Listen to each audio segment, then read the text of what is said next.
A ver, lo último que vimos en la clase anterior, eso, les iba a hacer una consulta, que como nos dimos este tiempo ahora para conversar, nos van quedando 55 minutos de clase. ¿Sí?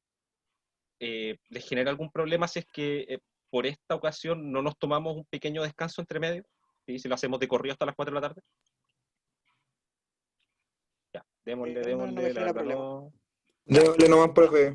bacán, ya. Entonces, lo último que habíamos visto fueron las definiciones de campos escalares y vectoriales. Sí, me apoyo con el apunte. Sí, me apoyo en el apunte. Me entró la duda si es que alcancé a definir los campos vectoriales ahora. Recién me vino la duda. A ver, No, profe, no alcanzo. no alcancé, ¿cierto? Definirlo, solamente los campos escalares. A ver, voy a dejar abierta aquí al ladito la clase anterior. A ver, ya que al tiro. Ah, sí, definí las superficies de nivel y las superficies de equipotencial. Perfecto. Ya.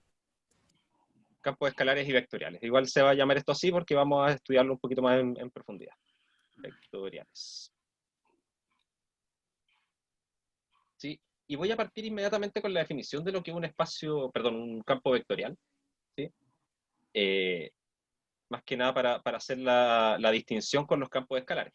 ¿Sí? Como les dije, los campos escalares eran funciones que están definidas sobre un abierto no vacío, ¿sí? Que esa condición de que el conjunto donde está definida la función sea un abierto no vacío, es finalmente para asegurar que sobre ese conjunto yo puedo tomar derivadas sin mayor problema. ¿Sí? En el fondo es que en cada punto del conjunto yo me puedo parar y mirar en todas las direcciones, hacia todas las direcciones, yo me voy a poder mover un poquito que sea. ¿Sí? Esa es la noción que hay por debajo de un conjunto abierto. ¿Sí? Esa va a ser la noción importante. Eh, entonces, la única característica que tenían estos campos escalares es que eran funciones que estaban definidas sobre un abierto R3, ¿sí? A valores en R, ¿sí? A valores en escalares. Entonces los campos vectoriales van a ser exactamente lo mismo, pero los valores van a ser vectores. Entonces llamamos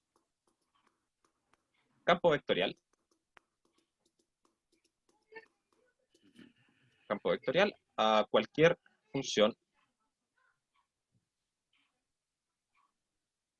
función de la forma f, que está definida sobre un abierto no vacío de R3, nuevamente, a valores en R3. ¿Sí? En general, este concepto, digamos, de los campos escalares y los campos vectoriales puede ser más general. ¿Sí? ¿En qué sentido? Para campos vectoriales y escalares yo dije, bueno, estas funciones están definidas sobre abiertos no vacíos de R3. ¿Sí? En realidad pueden estar definidas sobre abiertos no vacíos de Rn, en general. ¿Sí? Y para que un campo sea escalar, bueno, tiene que ser a valores en R, y para que sea vectorial, si es que está definida sobre un abierto no vacío de Rn, tiene que ser a valores en Rn también. ¿Sí? Esa es la única distinción. Pero los casos importantes, los casos más aplicados, son campos escalares y vectoriales definidos sobre R3. ¿Sí? Entonces, Profe, resulta que estos eh, campos, ahí están todos muteados.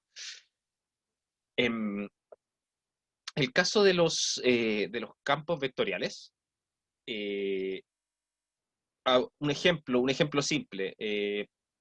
Por ejemplo, yo le había mencionado, a ver, voy a colgarme digamos, de la misma situación, ¿sí? Para dar un ejemplo de un campo vectorial y al mismo tiempo un campo escalar. ¿Sí? Supongamos que estamos en una sala de clase. ¿Sí? Pongámonos en un caso bien hipotético, supongamos que ahora estamos en una sala de clase.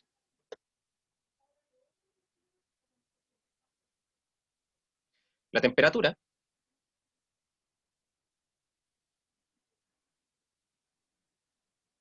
no es uniforme,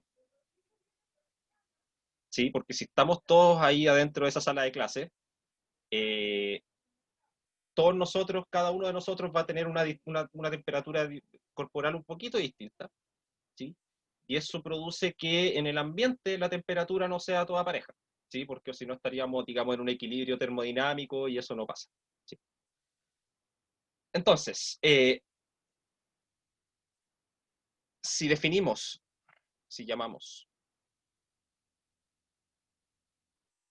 T a la función que está definida sobre la sala de clases, que la voy a llamar omega, ¿sí? Esa digamos, va a ser un subconjunto del universo tridimensional, ¿sí? Y la sala va a ser todo lo que está contenido en las paredes de la sala. De la sala, ¿sí? Eso va a ser omega. ¿Sí? Y voy a pensar que finalmente como que me puedo acercar tanto como yo quiera a la muralla sin tocarla, ¿sí? Finalmente eso va a ser, no voy a incluir los bordes de la muralla, ¿sí? Así que un conjunto abierto. Entonces, si llamo T a ese conjunto, perdón, llamo omega a ese conjunto y llamo T a la función que a cada punto le asigna un valor real, ¿sí? Y que hace lo siguiente, a la función que a cada punto de la sala, en R3 en el fondo, le asigna su temperatura,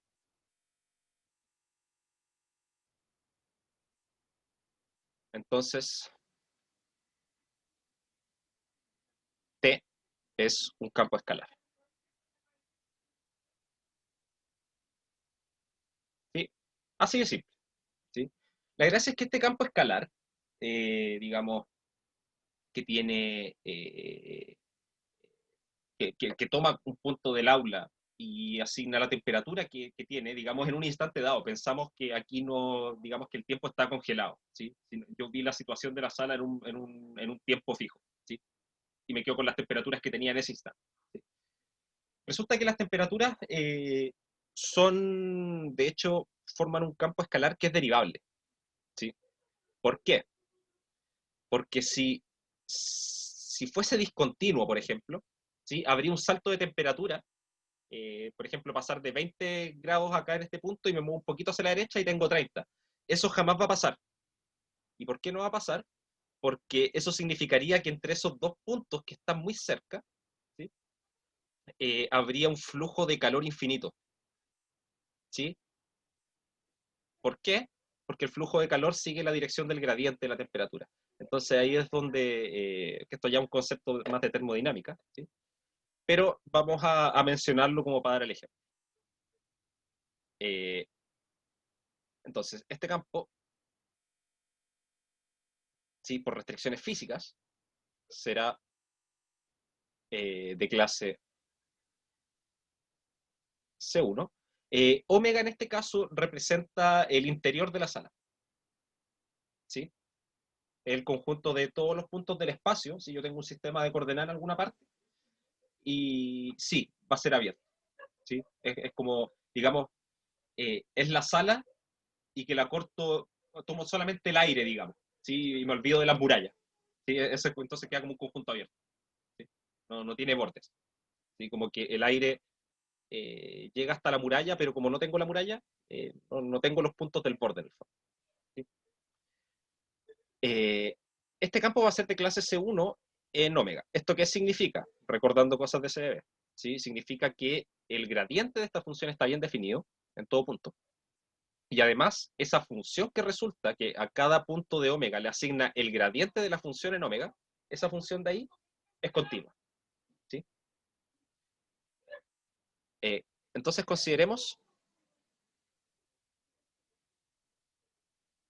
el gradiente de este campo escalar, ¿sí? Que va a ser ahora una función que está definida donde mismo, ¿sí? Porque la derivada de una función está definida en el mismo conjunto donde estaba, perdón, definida la función, si es que la función es de clase C1 en este caso. Así que ese gradiente está bien definido en todo punto de omega, ¿sí? Pero como es un gradiente, esto va a tener tres componentes. ¿Sí? ¿Hay alguna consulta? Sí, es que justo se me pegó y no te alcancé a escuchar. C1 era continua y derivable, ¿verdad? Sí, continua derivable. Bueno, de hecho, derivable implica la continuidad, ¿sí? Pero además que la función de la derivada, ¿sí? Que esta Es función que estoy continua. anotando ahora, también es continua. Sí, Ya. Gracias. de nada. Y claro, como es un gradiente, si yo tengo una función en general que va de Rn a R, su gradiente es una función que va de Rn a Rn. ¿Sí? Eso es materia de cálculo en varias variables. ¿Sí? El vector que tiene las derivadas parciales. ¿Sí? Entonces, si yo construyo eso, el gradiente de t, ahora va a ser una función que va desde omega a valores en R3. Entonces, es decir, esto, el cual es un espacio, perdón, es un campo vectorial. Estoy medio pegado, que el semestre pasado estuve dictando álgebra lineal también. Entonces, cada vez que voy a decir vectorial, digo espacio en vez de campo. Es un campo vectorial. ¿Sí? Eso es finalmente el concepto. ¿Sí? Digamos, es un ejemplo bien concreto de lo que es un campo escalar y un campo vectorial. ¿Sí? No, un campo vectorial no, porque por definición parte desde un abierto en un espacio de dimensión n, ¿sí? Y llega al espacio de dimensión n también. ¿Sí? Ojo con ese detalle. Sí, hay una consulta, díganme. Es que no entiendo si el hecho de ser un campo escalar Ujú. hace que sea continuo o en No este necesariamente. caso este campo escolar es continuo. Ah, ya. Este No campo escalar es necesariamente. continuo, no necesariamente son continuos.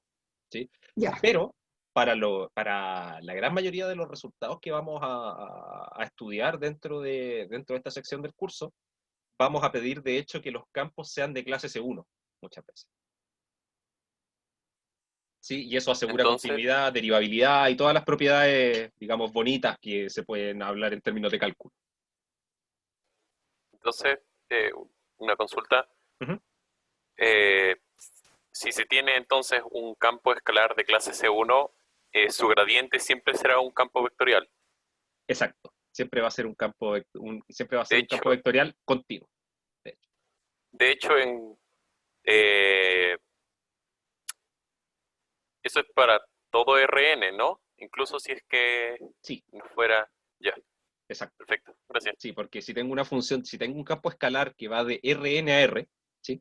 Definido, en el fondo un campo escalar definido sobre Rn, el gradiente va a tener n componentes también. Entonces me va a quedar el gradiente, va a ser un campo vectorial que va a partir de Rn y va a llegar a Rn también.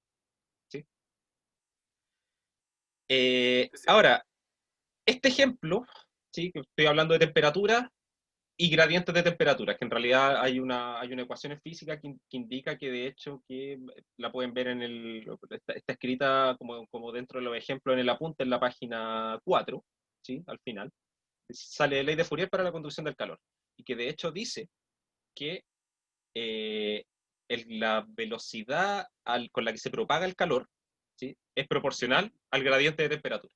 ¿Sí? Y el gradiente, recordemos, geométricamente, el gradiente lo que indica es la dirección de máximo aumento del campo, de la función. ¿Sí?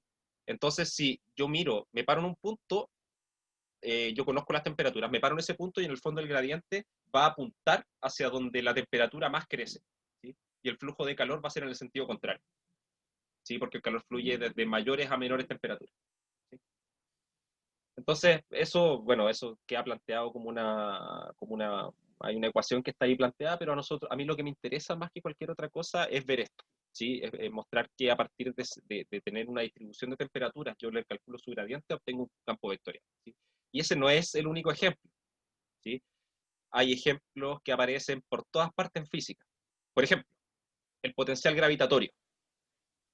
El potencial gravitatorio, finalmente, yo si tengo alguna masa que está ejerciendo algún campo gravitatorio en alguna parte, ¿sí? Yo puedo definir el nivel cero del campo gravitatorio, por lo general se pone, el nivel de potencial cero se pone en el infinito, ¿sí? Pero se puede poner en un punto arbitrario. ¿Sí? La cuestión es que yo teniendo eso puedo definir cuál es el potencial gravitatorio en todo punto del espacio. ¿Sí?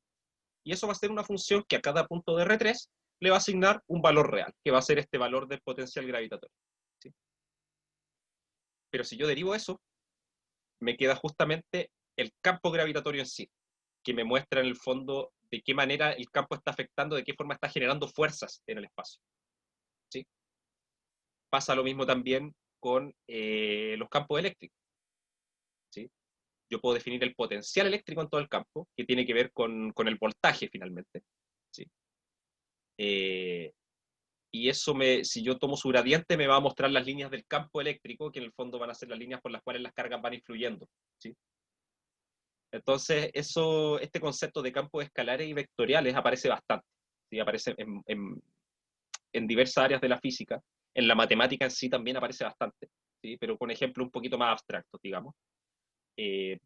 Otra cosa, por ejemplo, si yo tengo agua fluyendo en una tubería, ¿sí? Yo puedo definir la función que a cada punto dentro de esa tubería le asigna la velocidad con la que está pasando el fluido en ese punto, ¿sí? Y eso es un campo vectorial, ¿sí? Y que me está indicando en sí la rapidez que tiene el fluido, ¿sí? Y al mismo tiempo la dirección con la que se está moviendo, ¿sí? Entonces, por ejemplo, si mi tubería parte, digamos, bien gruesa por acá y se va achicando hacia aquí, entonces lo que va a pasar es que estas líneas de campo van a apuntar, digamos, así como en diagonal, así como yéndose hacia al centro de esta salida, ¿sí?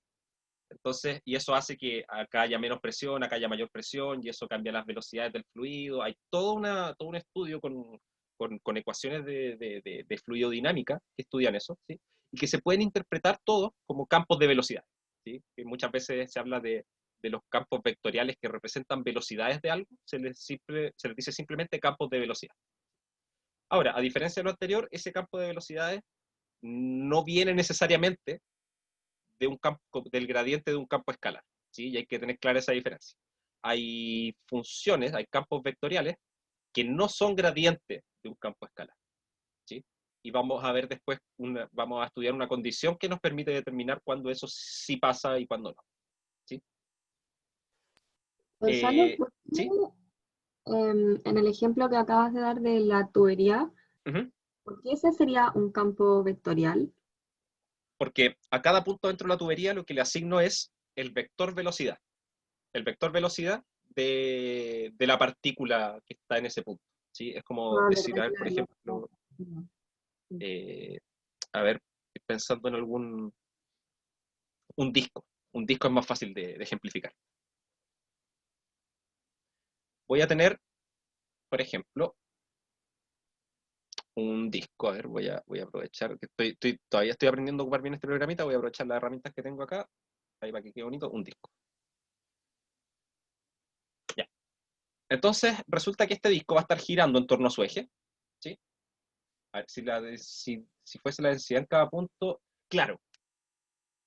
Sí, ese es un buen ejemplo de un campo escalar en ese mismo ejemplo. Si tengo ese fluido que se mueve en una tubería y le saco una foto en un momento, ¿sí? Y me quedo con el estado en ese instante, a cada punto yo le puedo asignar la densidad que tiene el fluido en ese punto. Y eso sería un campo escalar, en la misma situación, ¿sí?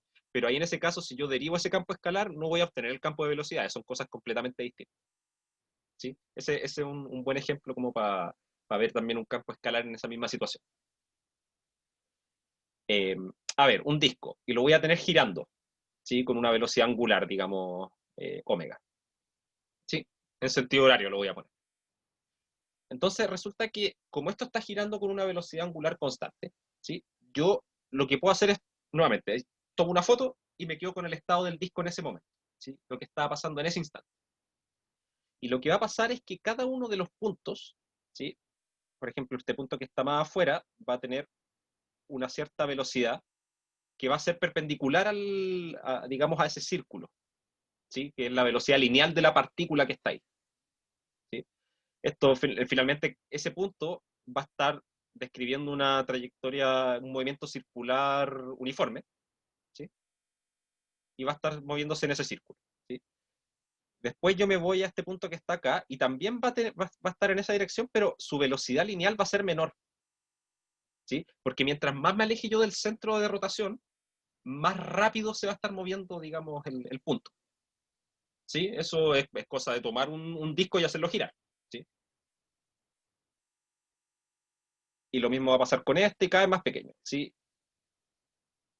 Y eso va a pasar en todo punto, ¿sí? Por ejemplo, este de acá se va a estar moviendo con una velocidad que va a ser así, este de acá con una velocidad que va a ser más o menos así, y así puedo ir analizando las velocidades en cada punto del disco.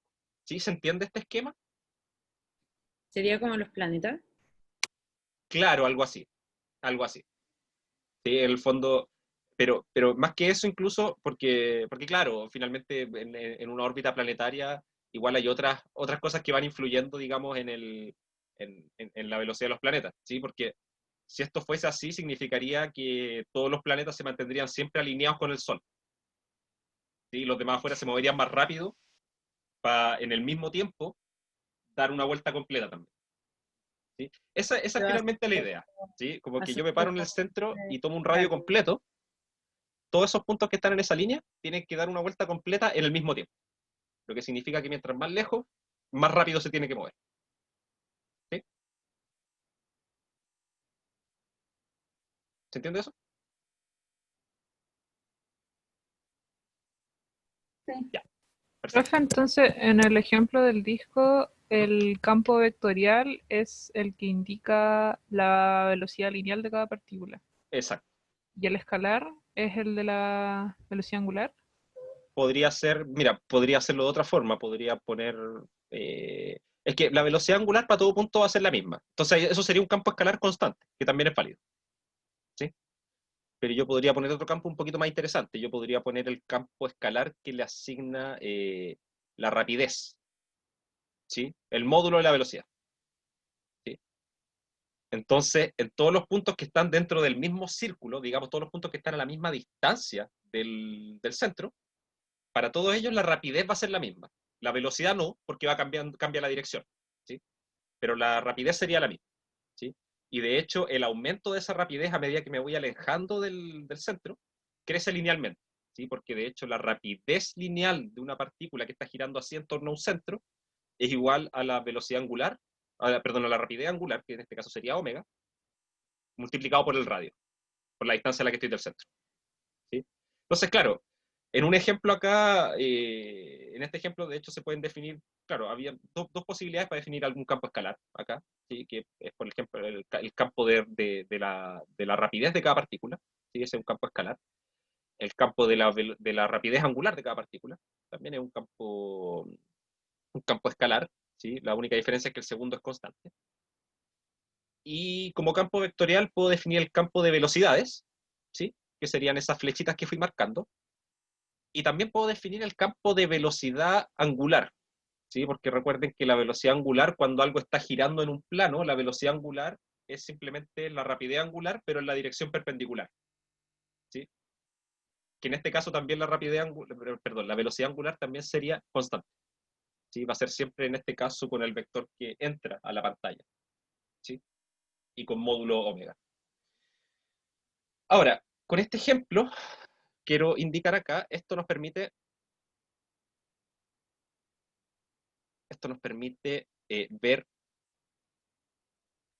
cómo graficar campos vectoriales, ¿sí? Aquí di un ejemplo, ¿sí? Entre medio, que lo que hago es, en el fondo, hacer un pequeño esquema donde tomo un punto en el espacio, ¿sí? Y lo que hago es, en ese mismo punto, poner el vector que me da el resultado de la evaluación del campo, ¿sí? O sea, tomo el punto, lo evalúo en la función, y ese vector que me da, en el fondo, que está parado, digamos, en el origen, ¿sí? Lo traslado hacia ese punto, ¿sí?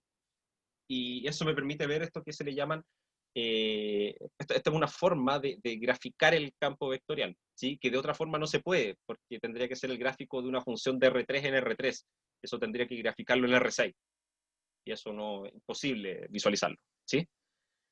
Em, entonces, les quiero dejar una página, ¿sí? Para que puedan, que les va a servir sobre todo durante la primera parte del curso, ¿sí? Se las voy a dejar en los enlaces de curso. Pero esta me permite graficar cosas en 3D, ¿sí? Entonces, por ejemplo, acá tengo una opción de añadir al gráfico, acá tengo espacio vectorial, ¿sí? Y acá, en el fondo, esto M, N y P finalmente van a ser las tres componentes del resultado, ¿sí? Digamos que la función f toma un vector x, y, z y lo asigna a tres componentes, que va a ser un m que depende de x, y, z, un n que depende de x, y, z, y un p que depende de x, y, z. ¿Sí? Esas son las tres componentes del resultado finalmente, ¿sí? Y si se fijan acá, esto me lo grafica. Y en el fondo lo que hace es poner algunas flechitas del comportamiento del campo, ¿sí? Entonces lo que hace, por ejemplo, aquí es tomar este punto, no sé si se ve el mouse en la pantalla, estoy seguro, creo que no. ¿Se ve? Sí. Ya, perfecto. Entonces tomo ese punto de ahí, ¿sí? Evalúo el campo, en el fondo tomo este que va a tener algunas coordenadas X, Y, Z en el espacio, y calculo estos tres valores, y lo que da, eso me da un vector. Y ese vector, claro, en realidad va a estar como en el origen mirando hacia allá, ¿sí? Pero lo que voy a hacer es trasladarlo y ponerle la colita en el punto donde evalué. ¿Sí? Y así para varios puntos. Entonces, si se fijan, por ejemplo, aquí yo puedo entender un poquito el comportamiento del campo. Fíjense, por ejemplo, que en el eje Y, el campo siempre apunta hacia el origen. ¿Sí? En el eje X, esta cuestión lo que va haciendo es tirarse como en una especie de diagonal, alejándose del origen. ¿Sí? Y a medida que más avanzo hacia los negativos en el eje Z, más grande eso de ahí, ¿sí? Así que en realidad lo que hace es, digamos, tira con más fuerza el campo, ¿sí? Si yo lo pensara esto como un campo gravitatorio, por ejemplo, ¿sí? Significaría que en esos puntos yo siento una mayor fuerza, ¿sí? Se ve como un gráfico de que uno hiciera en Edo. Claro, es como los Probablemente. diagramas de flujo, ¿sí? Es como los diagramas Eso. de flujo que se ven en EDO, ¿sí? Es más o menos la misma idea, ¿sí? Porque ahí, claro, hay tres opciones, porque finalmente eso son ecuaciones, son, claro, sistemas de 2x2, son dos ecuaciones que dependen de un parámetro t. Eso se podría graficar en R3 técnicamente, ¿sí? Pero es mejor, como X e Y típicamente representan dos coordenadas espaciales, mejor verlo en el plano, y para cada t, en el fondo ir graficando hacia dónde están apuntando las flechas, ¿sí? Es como para poder graficarlo directamente en R2, ¿sí? Más que nada para saber en qué sentido se está recorriendo la curva, ¿sí?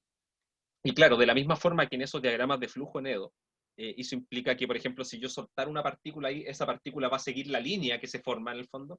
Aquí va a pasar más o menos lo mismo. Si yo soltar una partícula por acá, donde tengo el mouse, lo más probable es que esa partícula vaya siguiendo un camino así, hacia acá, ¿sí? ¿Sí? Porque como que las flechas me indican que el flujo va en ese sentido, ¿sí? Y claro, a medida que me acerco más hacia este lado, hacia el lado izquierdo, más rápido se va a empezar a desplazar la partícula porque está sujeto a un campo con mayor intensidad. ¿Sí? Profe, yo no entendí las instrucciones de la izquierda. Esto acá. Esas cosas que usé. Sí. A ver, en el fondo la idea es más o menos esta. Cuando yo tengo f de x, y, z, por ejemplo, ¿sí? Esto va a ser igual a una función, digamos, f1, que depende de x, y, y z, una función 2, que en el fondo son las componentes de la función, ¿sí? Que por lo general uno las denota de esta forma, ¿sí? Ahora, en esta página lo que hacen es llamar a este de acá arriba, lo llaman m, a esto lo llaman n, y a este lo llaman p. Es solo eso, ¿sí? Entonces, claro, eso es interesante hacer la aclaración. Fíjense que en el fondo, con esta notación que está acá, lo que puedo decir es que un campo vectorial que llega a R3 en realidad está compuesto por tres campos escalares que llegan a R3, o sea, que llegan a R. ¿Sí? Y pongo cada uno de ellos en una componente. ¿Sí? En el fondo es como hacer una composición o tomar juntos tres campos escalares. ¿Sí? Y claro, lo que hacen en este programita es eso finalmente. ¿Sí? Este M es F1, N es F2 y P es F3. ¿Sí? Y pongo Ahí está. las funciones correspondientes. Gracias, profe. De nada. Profe, ¿Sí? entonces las flechitas vendrían siendo como el gradiente con respecto a MN o P, MNO. Es que en este caso no es un gradiente, sino que es una función directamente que estoy definiendo que va de R3 a R3. Es una función cualquiera. ¿Sí? Ah, ya. En este caso lo que hace es tomar X, Y, Z y el resultado es X menos X por Y, X menos Y y 0. ¿Sí? Esas son las tres componentes del resultado. Entonces, por ejemplo, a ver otra que esta debería ser más fácil de comprender, digamos, estudiémosla desde el comienzo. Voy a tomar la función que toma x, y y z y entrega x, y y z. ¿Sí? O sea, la función constante. ¿Sí? ¿Qué debería pasar con ella? En el seno me asigna 0, así que ahí no debería haber nada. Si me paro en un punto cualquiera, lo que debería hacer esta función es pararme en el punto donde evalué y en el fondo copiar el mismo vector. ¿Sí? Así que mientras más lejos esté, más grande va a ser el vector que voy a tomar. ¿Sí? Y siempre en la misma dirección si es que me voy moviendo, digamos, si es que me voy alejando en una recta desde el origen. ¿Sí? Entonces esta cuestión debería verse como flechas que siempre están apuntando así como alejándose del origen, ¿sí? En dirección contraria al origen. ¿Sí? Y mientras más lejos esté la flecha, más larga tendría que ser. ¿Sí? Entonces voy a poner acá, voy a poner 9 flechitas también en ese eje y voy a ocultar y mostrar de nuevo. ¿Sí? Entonces fíjense, estoy buscando un ángulo donde se note, ojalá lo mejor posible, pero lo que va pasando es que si se fijan todas las flechas, a medida que me alejo del origen, las flechas son más largas. ¿Sí? A medida que me voy acercando se van haciendo cada vez más cortitas las flechas y siempre están apuntando en la dirección contraria al origen. ¿Sí? Siempre se están alejando del origen. ¿Sí? ¿Se logra ver eso? Sí. Sí. Ya. Bacán. Entonces, queda claro el concepto, bueno, la principal diferencia entre un campo escalar y vectorial, que es finalmente el conjunto de llegadas, ¿sí? Pero se entiende el concepto que hay por detrás, ¿sí? Que en el fondo tiene estas interpretaciones físicas que nos permiten describir fenómenos físicos, ¿sí? Así que esa es la importancia que le vamos a dar, ¿sí? Nos va a permitir tomar fenómenos de la física, ¿sí? Y poder interpretarlos en términos de ecuaciones y poder, en el fondo, trabajarla y obtener resultados que puedan llevar a cosas interesantes en términos de la ciencia específica que se esté trabajando. ¿Profe? ¿Sí? Profe, no entendí por qué a medida que se iban alejando se hacían más grandes. Sí, porque resulta que lo que hace la función es tomar un vector y asignarle el mismo vector. ¿Sí? Entonces lo que tengo que hacer en el fondo como para hacer este gráfico es pararme en el vector donde evalué, ¿sí? Por ejemplo aquí, y en ese, partiendo desde ahí, voy a poner el vector que corresponde al resultado, ¿sí? Que en este caso sería el mismo vector. ¿Sí? Entonces mientras más lejos yo esté del origen, más largo va a ser el vector que voy a tener que poner ahí. Si estoy muy cerca del origen, tengo que trasladar ese vector un poquito acá, y queda del mismo tamaño. ¿Sí? Aquí hay un asunto de proporciones igual, ¿sí? Porque en realidad este vector que parte aquí, ahí en esa esquina, ahí donde estoy apuntando, este vector debería ser tremendamente largo hacia la izquierda. ¿Sí? Debería salirse de la pantalla. Pero está un Vale. poquito así como con una pequeña proporción, como para que se visualice mejor. ¿Sí? Finalmente, Sí. estos diagramas sirven más que nada para entender la intensidad y el flujo de los campos vectoriales. ¿Sí? Pero, por ejemplo, aquí esta página aquí me permite, dice acá, usar un tamaño fijo para todos los vectores. Así que la diferencia de tamaño no se va a notar, pero así se puede entender mejor en qué dirección está apuntando el campo. ¿Sí? Esa es más o menos la idea de esto. ¿Sí? Y claro, y acá tomo una grilla que está en coordenadas rectangulares, acá, pero la puedo cambiar a una en coordenadas esféricas. Así que como que va a ir tomando, digamos, como esferas, y sobre esas esferas va a hacer la evaluación de la función. Entonces ahí, de hecho, se va a ver un poquito más claro que esta cuestión como que se aleja del centro. ¿Sí? Bueno, ahí vamos a nosotros profundizar la próxima clase en sistemas de coordenadas, y ahí vamos a entender un poquito más eso. ¿Sí? Les voy a dejar el enlace de esto en un curso. ¿Sí? Ok. Entonces, ahora que ya tenemos un poquito más, digamos, estudiado los conceptos, los dos conceptos básicos, ¿sí? Que son los campos escalares y vectoriales, vamos a entrar a definir estos primeros objetos que van a ser la parte principal del estudio que vamos a hacer nosotros durante esta primera parte del curso, ¿sí? Que son los operadores diferenciales.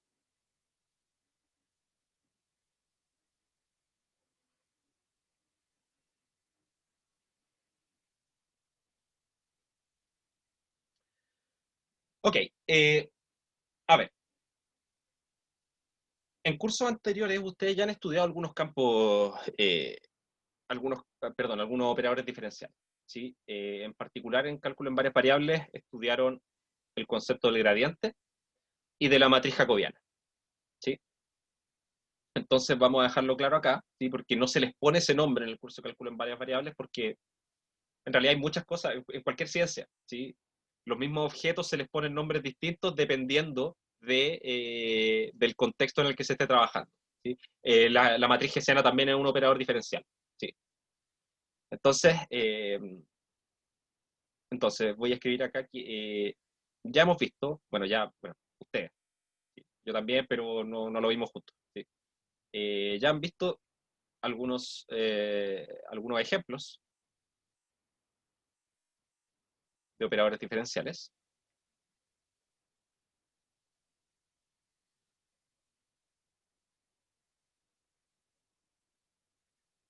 tales como el gradiente. ¿Se ve con lag la pizarra o el compañero no? Díganme, no, para revisar mi conexión a internet. A mí se me ve bien. Ah, ya, gracias. Ah, ahí se la arreglo. Ya, bacán. El jacobiano, que de hecho el gradiente es un caso particular del jacobiano y que se transpone, ¿sí? Y la matriz hessiana.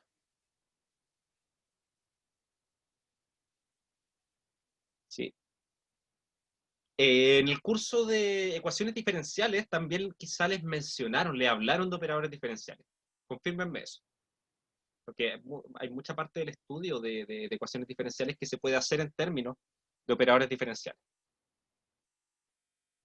Diría que el nombre sí es familiar, por lo menos Sí, sí, para mí, pero puede haber aparecido, ¿sí? Porque muchas veces se dice que una ecuación diferencial lineal es una ecuación que está relacionada con un operador diferencial lineal, ¿sí? Como que, y se habla de la linealidad de operadores diferenciales, claro, el uso de operadores diferenciales para resolver ecuaciones diferenciales, claro. Y que eran operadores diferenciales también, que en el fondo lo único que hacían era una combinación de tomar derivadas, ¿sí? Como era una función de una variable, era digamos, una combinación lineal de, de operadores que en el fondo lo que hacían era derivar una cierta cantidad de veces una función, ¿sí? ¿El Browniano no es un operador diferencial? El Browniano, no, se cae del... Ah, sí, porque, a ver, deja recordar la definición, era... Sí, sí, también es un operador diferencial. Ese se usa harto nuevo. Sí, se ocupa bastante. Eh, el Browniano. ¿Sí? Y así hay muchos ejemplos. De hecho, yo podría decir que para una función de R a R, derivarla una vez también es un operador diferencial. Derivarla dos veces también, ¿sí? Los anuladores, que se ocupaban harto en Edo, también son operadores diferenciales, ¿sí? Pero claro, finalmente el concepto de operador diferencial aparece bastante, ¿sí? Pero nunca se le da el nombre, ¿sí? Entonces, nosotros aquí en esta parte del curso nos vamos a enfocar directamente en varios operadores diferenciales, ¿sí? Y vamos a partir definiendo lo que es en sí, digamos, en el caso más general, un operador diferencial,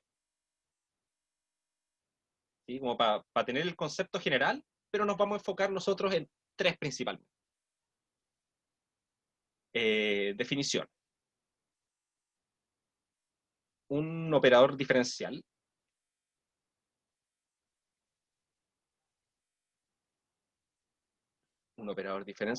es cualquier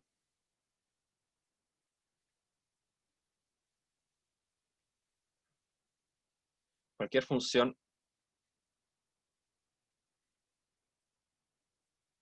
que la voy a llamar de diferencial, ¿sí? Por ponerle un nombre nomás, que va a tomar funciones de clase C infinito En realidad, esto puede ser de clase CK sobre un conjunto abierto omega a valores en funciones de clase CJ en omega, ¿sí? Donde J menor o igual a K, donde J menor o igual a K, a la cantidad, perdón, menor a la cantidad K menos J, se le llama orden del operador, orden de D en este caso. ¿Sí? Entonces, por ejemplo, el gradiente. El gradiente, ¿dónde lo puedo definir yo? Yo lo puedo definir en las funciones de clase C1. ¿Sí? Funciones que son al menos una vez derivables. ¿Sí? Y lo que va a entregar, si tomo una función que es estrictamente de clase C1, ¿sí? Su derivada va a ser solo continua. ¿Sí? Que muchas veces se le denota así como C con un cero arriba, ¿sí? Porque es continua y 0 veces diferenciable. Y con su cero derivada continua. Y la cero derivada es dejar la función como está. ¿Sí? Entonces, el gradiente en ese sentido sería un operador diferencial de orden 1. ¿Sí? Que sería esa diferencia. El jacobiano, también lo mismo, también va a ser un operador diferencial de orden 1, porque toma una sola derivada en todas partes. La matriz hessiana sería un operador diferencial de orden 2, porque toma 2 derivadas. Así que reduce en 2 la regularidad de las funciones. ¿Sí? Esta diferencia va a ser de 2. ¿Sí? El Wronskiano, ahí ya depende. ¿Sí? Porque el Wronskiano, yo puedo tomar Wronskiano para 2 funciones o para n funciones. ¿Sí? Y dependiendo de eso es la cantidad de veces que se derivan las funciones. ¿Sí? De hecho, el Wronskiano se queda definido dependiendo de dónde se esté definiendo el tamaño que tiene. ¿Sí? Entonces, por ejemplo, un Wronskiano para 2, ¿sí? Para 2 funciones, ese va a ser un operador diferencial de orden 1, porque toma una sola derivada. ¿Sí? Si es de orden n, ¿sí? O sea, si es con n funciones, termino tomando n-1 derivadas. ¿Sí? Entonces va a ser un operador de orden n-1. ¿Sí? Y así. El Laplaciano de hecho va a ser de los operadores que nos vamos a enfocar en el curso. Bueno, lo vamos a definir y vamos a ver un par de propiedades pequeñitas del Laplaciano, ¿sí? Pero también es un operador diferencial, ¿sí? Va a ser un operador diferencial de orden 2. ¿Qué otra cosa? Sí, sobre estas cosas de acá arriba, ¿sí? Resulta que el gradiente, el jacobiano y la matriz hessiana son operadores diferenciales que además cumplen otra propiedad, son lineales, ¿sí? Los operadores anuladores que se vieron en Edo también son operadores lineales. Cualquier operador que defina una ecuación diferencial ordinaria lineal es un operador diferencial lineal. ¿Sí? De hecho, hay una especie de equivalencia ahí. Pero acá también tenemos un ejemplo de uno que no es lineal. El Wronskiano no es lineal. ¿Sí? Y de dónde se desprende que no es lineal, sale por el hecho que es el determinante de algo. ¿Sí? Y la función determinante no es lineal. De hecho, tiene un nombre, eso no sé si lo habrán visto en lineal, es multilineal, por filas y por columnas. ¿Sí? Entonces, en realidad se pierde la linealidad en sí. ¿Ya? Entonces, significa que el Wronskiano de una suma de o sea, 2 funciones sumadas y 2 funciones sumadas, el Wronskiano de eso no es lo mismo que tomar el Wronskiano de las 2 primeras más el Wronskiano de las 2 segundas. Eso es falso. Y claro, pero esto es finalmente el concepto de un operador diferencial. ¿Sí? Cualquier cosa que involucre derivadas, en esencia, es un operador diferencial. Esta última línea, cuando yo tengo una función d que está definida de acá a acá, a ver, resulta que, como decía, el gradiente, lo mínimo que necesita es tomar funciones de clase C1. ¿Sí? Así que acá en este caso K sería 1, y lo que entrega van a ser funciones solamente continuas. ¿Sí? En muchos de los casos, si es que las funciones son estrictamente de una vez derivables, el resultado va a ser solo continuo, no lo voy a poder derivar de nuevo. Entonces acá llegaría a C a C solo, ¿sí? Que es lo mismo que ponerle C0, es como si J fuera C, ¿sí? Entonces iría desde C1 a C0. Entonces la diferencia entre K y J sería 1, y eso lo vamos a llamar el orden del operador diferencial, ¿sí? Que coincide con el máximo grado de derivación que hay entre medio, ¿sí? Esa es más o menos la idea, ¿sí? Entonces en ese sentido el gradiente es de orden 1, el jacobiano también es de orden 1, la matriz hessiana es de orden 2, el laplaciano que lo mencionaron por ahí también es de orden 2, ¿sí? El Wronskiano es de orden n-1, donde n es el tamaño de la matriz con la que armo el Wronskiano, ¿sí? Y así. ¿Se entiende el concepto?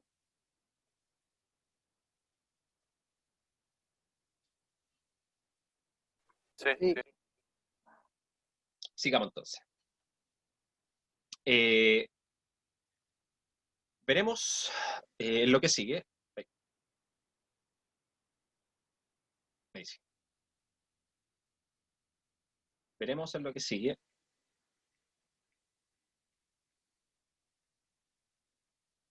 Otros operadores diferenciales.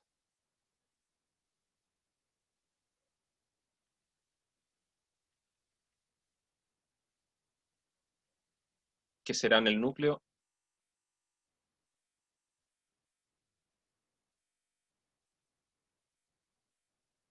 del resto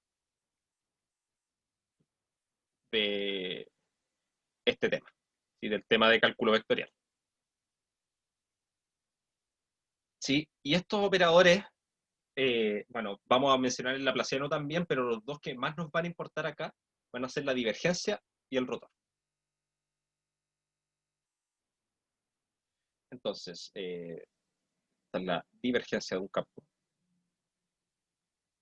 Y ojo acá, que la divergencia y el rotor están definidas ambas sobre espacios vectoriales, ¿sí?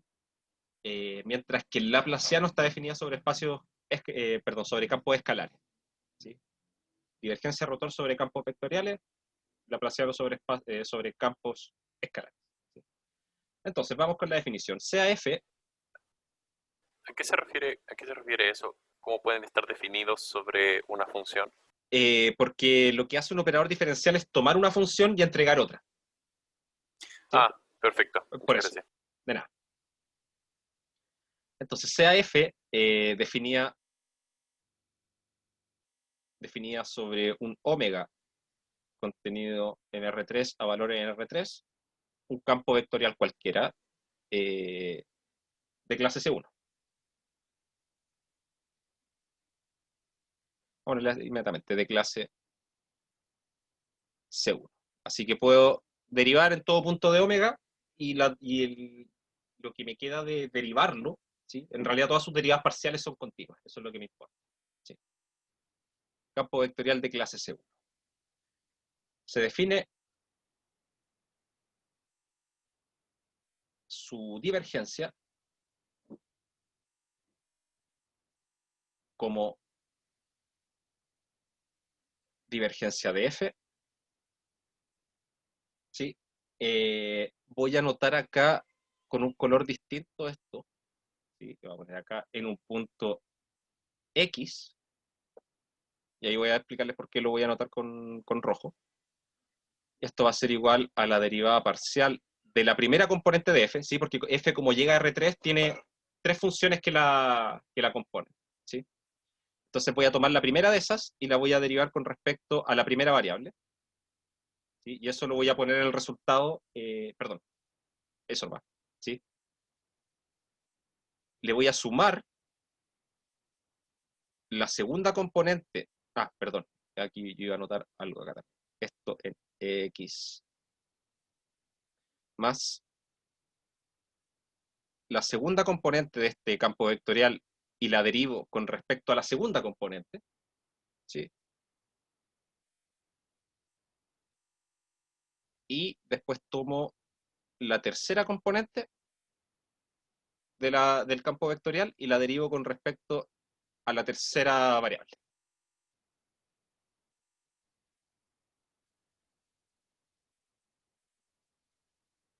Que resulta ser esto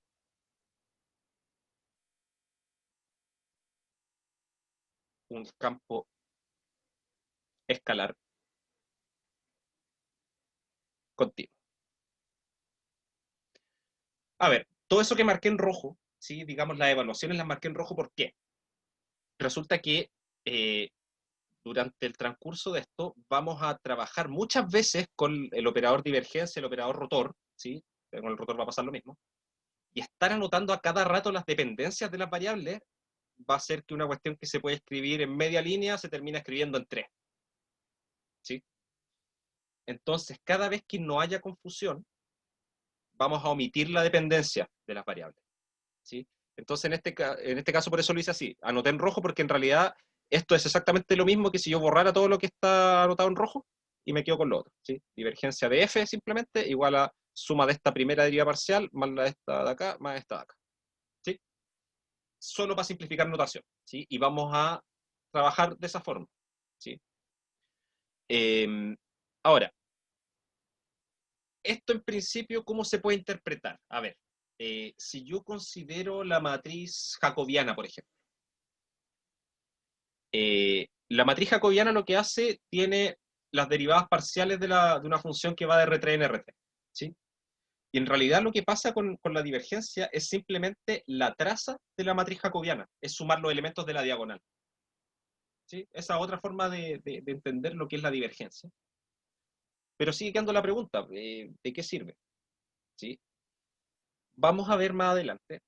Sí, con esto voy a dar esta pequeña explicación y vamos a terminar la clase. Quería avanzar un poco más hoy día, pero nos faltó tiempo. Lo que va a pasar con el operador de divergencia, vamos a ver después cuando estudiamos el teorema de Gauss. La divergencia lo que hace es, de cierta forma, mirar este campo vectorial, mirar, digamos, su gráfico con la flechita y todo, e interpretar eso como que hay un flujo, que hay un fluido que se está moviendo de alguna forma en el espacio. ¿Sí? Y la divergencia en un punto es exactamente lo mismo que lo siguiente. Voy a tomar un pequeño volumen, chiquitito, en torno a ese punto, y voy a calcular cuánto fluido está saliendo de ese volumen. ¿Sí?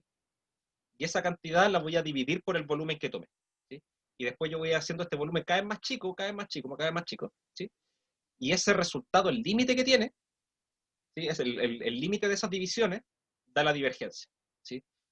En el fondo es una cierta forma de medir, es como qué tanto o a qué grado el fluido se está alejando del punto. ¿Sí? Esa es como una interpretación de la divergencia, y por eso es la divergencia. ¿Qué tanto me estoy alejando? ¿Qué tanto se está expandiendo esto en ese punto? ¿Sí? Divergencia negativa significaría que en ese punto el fluido como que se está comprimiendo. ¿Sí? ¿Se entiende más o menos el concepto? Entonces, por eso veo que estudio... ¿Mm? Volviendo a un ejemplo anterior, en la habitación llena, o sea, en la habitación y la temperatura, sería un poco como, es un poco como ver la gradiente total, como cuánto cambiaría la temperatura en ese punto en una cantidad Claro. de tiempo. Claro. No sé si sería directamente eso, pero... Sí, es más o menos esa la idea. Si yo tuviera conocimiento de cuál es la temperatura promedio de la habitación completa, y yo tengo un punto donde la temperatura es más grande, ¿sí? Yo sé que el flujo de calor va a ser desde ese punto hacia otras partes. ¿Sí? Como que en el fondo el campo vectorial que está asociado como que se alejaría de ese punto, ¿sí? Porque tendría que ese punto aportar temperatura a todo el resto, ¿sí? Porque es más grande que el promedio. ¿Sí? Entonces lo que pasaría es que en ese punto se vería como que la temperatura, como que, o digamos el gradiente de temperatura es como que se está expandiendo. ¿Sí? Entonces ahí habría una divergencia positiva. ¿Sí? En el fondo el calor se arranca de ese punto. ¿Sí? Claro. En un punto que tenga temperatura menor a la promedio, se vería como que la temperatura está acercándose a ese punto, el calor se está acercando a ese punto. Entonces ahí tendría divergencia negativa. ¿Sí? Esa es más o menos la idea que hay por debajo. ¿Sí? Y por eso analizo cómo se comporta en la dirección de X la componente del campo que está en la dirección de X. ¿Sí? Analizo en la dirección de Y la componente del campo que está en la componente Y, y analizo Z en analizo la tercera componente en la dirección de Z. ¿Sí? En el fondo, por eso lo que hago es tomar cada componente y ver su variación en esa misma dirección. ¿Sí? porque eso me va a mostrar finalmente una especie de desplazamiento promedio, desplazamiento medio podríamos decir, y la suma de esos tres me va a dar el desplazamiento medio total. En el fondo. Puede ser que es un poco como un vector gradiente, no, como la magnitud de un vector, no, no existe. Es como una magnitud, es como una magnitud de flujo, es como una cosa de ese estilo. ¿Sí? Le vamos a dar una interpretación mejor después cuando veamos el teorema de Gauss, porque ahí se entiende un poquito mejor, ¿sí? Porque de hecho el teorema de Gauss se le conoce teorema de Gauss o teorema del flujo, ¿sí? Y también teorema de la divergencia. Y que ahí van, todos estos conceptos van como de la mano, ¿sí? Pero en principio, esta es la forma, ¿sí? Bueno, y la última acotación, que esto termina siendo un campo escalar, bueno, es finalmente estoy tomando estas tres funciones, F1, F2 y F3, que son escalares, ¿sí? Porque son las componentes de un campo vectorial. Las estoy derivando una vez, eso me va a seguir dando funciones que van de R3 a R, ¿sí? Y al sumarlas me queda una función de R3 a R. Así que es un campo escalar, y es continuo, porque todas las cosas que la están conformando son funciones continuas, ¿sí? Claro, otra forma de entenderlo. Sí, esa es más o menos la idea. ¿Sí? A la larga esto nos indica de cierta forma, pero a nivel infinitesimal, ese es el asunto. ¿Sí? Como que podemos imaginarlo así como con cosas macro, pero al final todo esto está pasando a un nivel infinitesimal. ¿Sí? Y claro, después lo que vamos a hacer nosotros es estudiar las integrales de estas cosas. ¿Sí? Porque si tengo yo comportamientos infinitesimales y lo integro, tengo el comportamiento global. ¿Sí? Eso. Lo dejamos hasta acá por hoy día. Les voy a subir este material ahora mismo. Y ya la próxima clase, ya espero que podamos ya empezar con las clases, digamos con los tiempos normales. ¿Sí? Que igual nos tomamos un buen tiempo conversando al principio, así que hoy día pretendía dar la definición de divergencia, rotor y un par de propiedades, pero no alcanzamos. Pero ahí voy a ajustarlo, ahí nos vamos a poner al día en las próximas clases, ¿ya? Profe, ¿Sí? va a subir apenas pueda el video de la clase, ¿cierto? Sí, de hecho voy a esperar a que Zoom lo procese ahora y ahí lo dejo subiendo a YouTube, ¿sí? Y en un par de horitas más, cuando ya esté procesado en YouTube, lo pongo público. Muchas gracias, profe. De nada. Bueno, eso. Nos estamos viendo entonces el lunes, sí, a la misma hora, lunes 2:30. Y ahí ya vamos a retomar, ojalá con un poquito más de normalidad, digamos, en cuanto a los tiempos, ya el curso, ¿sí? Como siempre, bueno, como les dije la vez anterior, como siempre digo, ¿sí? Los contenidos de los apéndices. Probablemente sea la tercera semana, probablemente. Ahí vamos a empezar a ocupar los contenidos del apéndice. Sí, en 2 semanitas más, yo creo. De nada.